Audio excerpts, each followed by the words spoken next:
Have you ever wondered, what is the brain? Where does it start and end? What's it made of? How does it vary across species? To learn more, I asked an expert. The brain is the organ located inside of your skull. That's the central command for your body.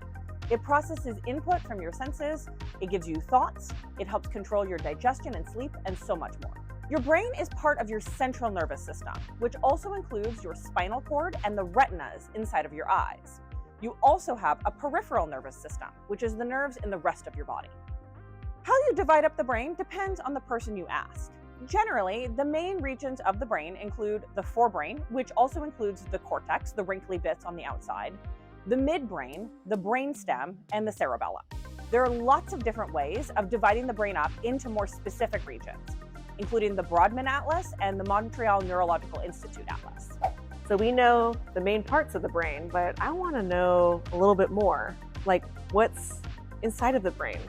You may have heard of neurons, which is what most people think of when they think of brain cells. But your brain also contains fat, fluids, blood vessels, membranes, so many different types of neurons, and non-neuron support brain cells called glia.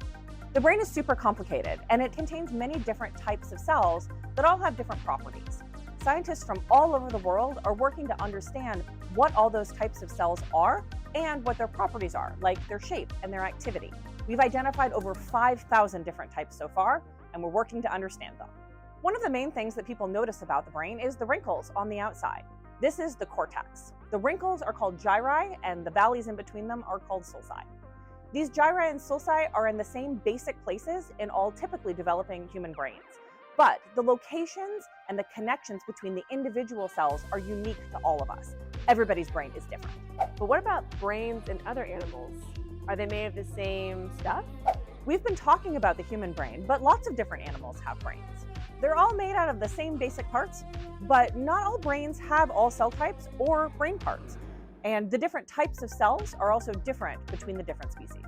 For example, jellyfish brains are only made of neurons. They don't have glia like our brains do. Technically, they're not even brains. They're so simple, they're called neural nets. But even with such a simple nervous system, jellyfish can engage in complex behaviors like hunting, and some species even have eyes. Sounds like there's a lot to learn when it comes to the brain. I know I have questions, like what happens when we sleep? Is there really a difference between left brain and right brain? And what do the brains of other animals look like whales? Let me know your questions, and I will ask them to some of the world's leading scientists here at the Allen Institute.